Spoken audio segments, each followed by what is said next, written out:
الحمد لله ذي المجد والعلا والعظمة والكبرياء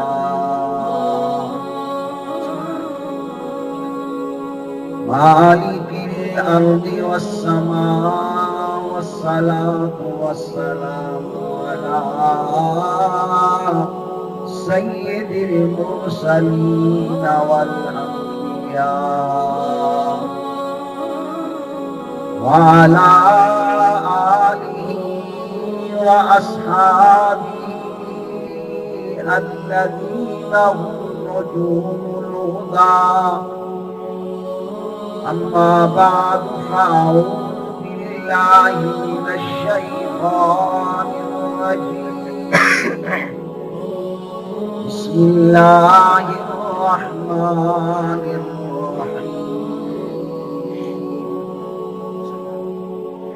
إن الذين قالوا ربنا الله ثم استقاموا تتنزل عليهم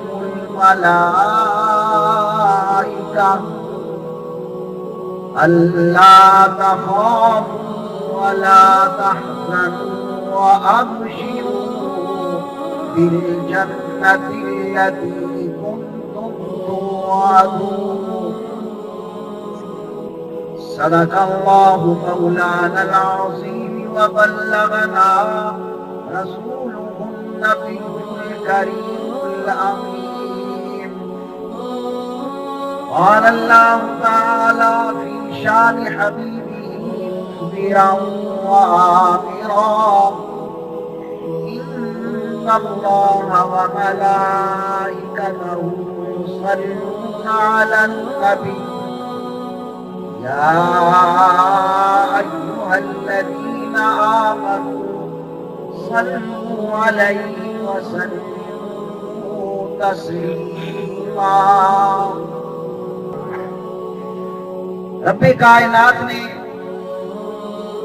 یہ تو اٹل فیصلہ فرما دیا ہے قرآن مجید قرآن حمید فرمایا کل من علیہا فان ویبقا وجہ ربک ذو الجلال والاکرام کہ اس کائنات میں جو کچھ پیدا ہوا ہے ہر ایک پر بنا آنی ہے اگر باقی رہے گی تو پھر صرف رب ذوالجلال کی ذات باقی ہے وَيَبْقَى وَجْهُ رَبِّكَ ذُو الْجَلَالِ وَالْإِكْرَامِ تیرے رب کی ذات ہی باقی رہے گی جو اکرام والی ہے عزت والی ہے سبھی کی سبھی عزتیں اسی ذات کو ہی لائق ہے اور اللہ نے قرآن مجید فرقان حمید میں مسلمانوں کے متعلق فرمایا کہ ان الذین قالوا ربنا اللہ ثم استقاموا تتنزل علیہم الملائکہ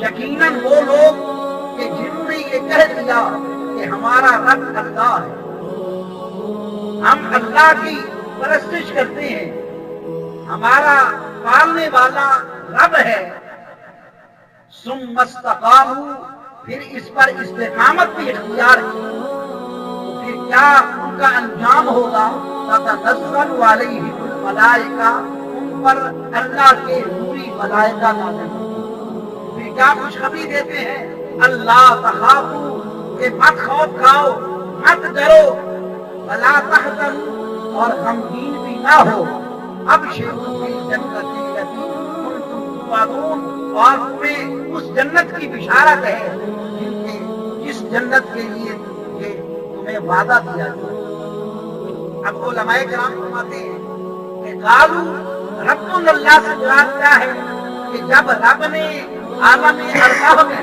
ایک جلسہ فرمایا تمام روحوں کو جمع کیا اور فرمایا الستو بربکم اے روحو بتاؤ کیا میں تمہارا رب نہیں ہوں سب سے پہلے جو جواب دیا وہ ہمارے آقا حضرت محمد مصطفیٰ احمد مجتبیٰ صلی اللہ علیہ وسلم کی روح مقدس نے جواب عرض کیا کہ بھلا یا اللہ کیوں نہیں تو ہمارا رب ہے تو مصطفیٰ کے جواب کو سن کر باقی تمام روحوں نے عرض کیا بھلا یا اللہ تو ہی ہمارا رب ہے اور تو ہی ہمارا پالنے والا ہے अगर कालू रब्बुल्लाह, इससे मुराद ये वादा अलस्तु बिरब्बिकुम वाला हो।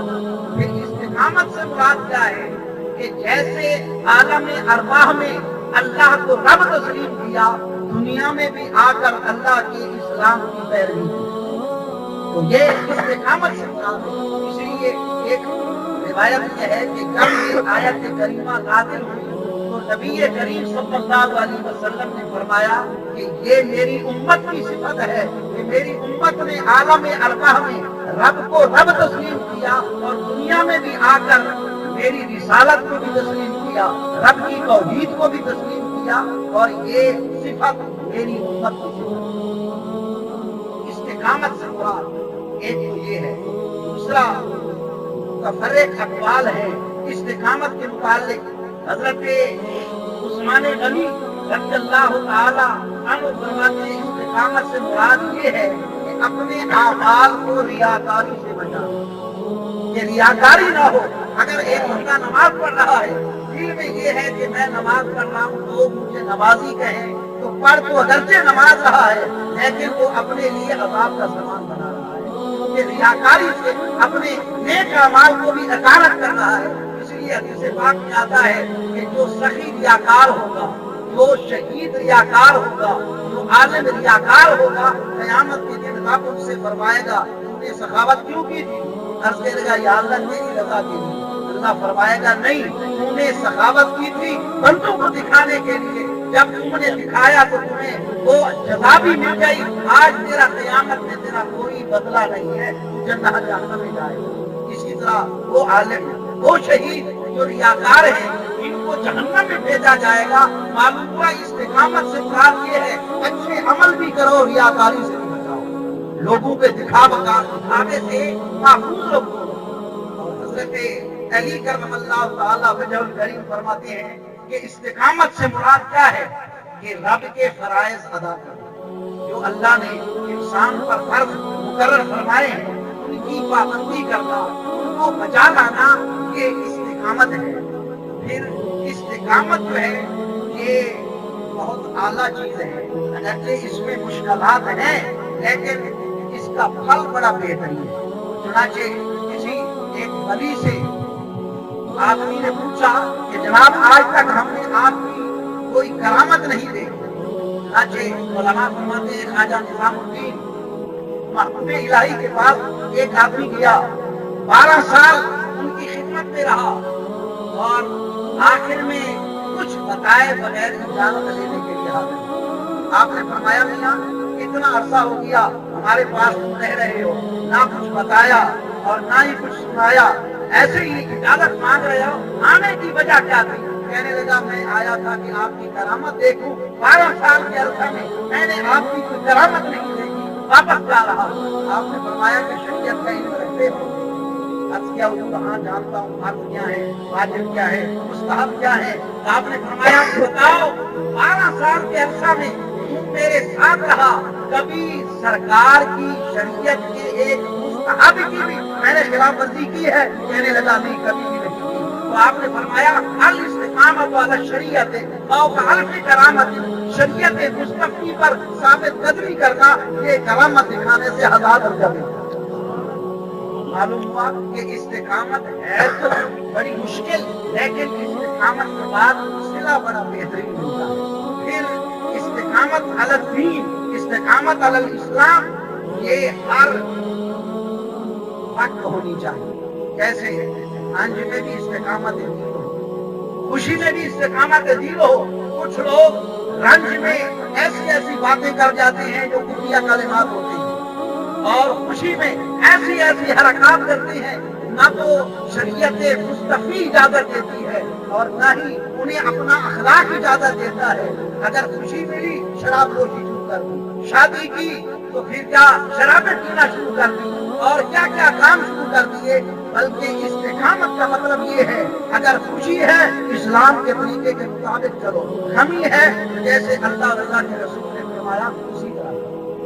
किसी ने कहा, जफर ने कहा कि जफर आदमी उसे न जानिएगा वो कितना ही साहब फहम हो सका, जिसे ऐश में यादें खुदा न रही, जिसे तैश में खौफ खुदा का, चाहे ऐश हो चाहे तैश हो, उसमें इस्तिकामत अल दीन ये इंतहाई जरूरी है।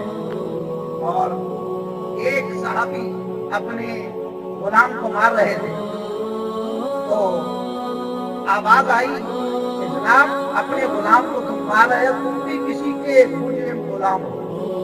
जब देखा तो सरकारे दो आलम सल्लल्लाहु अलैहि वसल्लम फरमा रहे हैं, मियां इसको क्यों मार रहे हो, तुम भी तो एक आका के खताकार गुलाम हो, यानी रब्बे जुल जलाल के गुलाम हो। अब जैसे रब तुम्हारी तमाम तर खताओं को माफ करके तुम्हें नेमतें अता कर रहा है, तुम भी इसी तरह लोगों को माफ करो। शाहजहां मुगल खानदान का एक बादशाह था, हिंदुस्तान पर बादशाही करने वाला। उसने एक अपना तख्त बनाया जो 9 करोड़ रुपए का तख्त था, और जब उसकी तख्त नशीनी की मजलिस सजाई गई तो वो तख्त पर बैठ के फिर उठता है, खड़ा होता है, खड़ा होके 2 रकात नमाज अदा करता है। लोगों ने पूछा जनाब ये क्या मौका है नफल पढ़ने का? अब सुनिए और अंदाजा लगाइए कि उस वक्त के शहंशाह वक्त किस तरह रब्बे जुल जलाल को याद करते हैं। लेकिन आज हम अगर एक बार के मिंबर बन जाए, पूरे नहीं सुनाते। अरे खुशी में भी दीन इस्लाम का दामन पकड़ो, गमी में भी दीन इस्लाम का दामन। आज वो कहने लगा कि भाई मिस्र में फिरौन की बादशाही, मिस्र की उसकी ममलकत मेरी हुकूमत हिंदुस्तान की हुकूमत से कम थी, और उसने जो तख्त बनाया था वो था हाथी दांत का तख्त, वो भी मेरे तख्त से कम कीमत का था। लेकिन जब वो तख्त पर बैठा वो अकड़ गया और उसने ऐलान किया, आना रब्बुल आला, मैं बड़ा खुदा हूं तुम्हारा। अब मैं इतनी बड़ी सल्तनत का बादशाह, ये 9 करोड़ रुपए का तख्त तैयार करके बैठा हूँ। मैंने कहा कहीं मुझे नफ्स गरूर में न ला दे। मैं उठा और अपने सर को खाक पे रख के रब्बे जुल जलाल की इज्जत का इकरार किया, अपनी जिल्लत का इकरार किया कि कहीं मुझे नफ्स धोखे में डालकर मुझे कहीं मुतकब्बिर न बनाए। और यही शाहजहां जब इसने जामिया मस्जिद दिल्ली की बुनियाद रखी, सच्चे बुनियाद रखा, इसने कहा भाई है कोई बंदा कि जिसने आज तक नमाज तहज्जुद कज़ा ना की हो, वो सच्चे बुनियाद रखे। हर एक आदमी पीछे हट गया। खुद शाहजहां आगे बढ़ के सच्चे बुनियाद रखता है और रब्बे जुल जलाल की तारीफ करता है। मालूम हुआ कि ये जो इस्तिकामत है ये बड़ी मुश्किल चीज जरूर है, लेकिन इस पर अल्लाह जो नेमतें अता करता है और फिर अपनी असलियत को भी नहीं भूलना चाहिए। आखिरी बात अर्ज करता हूँ, महमूद गजनवी बादशाह था, उसका एक वजीर था अयाज, और वो अयाज रोजाना अपने मोती खाने में जाकर घेर बैठा। लोगों ने महमूद को शिकायत की कि ये अयाज ने आदमी को चोरी की है, रोजाना जाकर अकेले बैठकर गिनता है, ये क्या मालो दौलत इसने इकट्ठा किया है। तो चुनाचे महमूद एक मरतबा बगैर बताए मोती खाने जाता है और दरवाजा खुलवाता है। जाकर देखा कि अयाज अकेला बैठा है और सामने एक मुकफ्फल लोहे की संदूक पड़ी है। उसने कहा संदूक को खोलो। अयाज कहता है हुजूर बादशाह सलामत, मेरे ऐब को मत खोलो।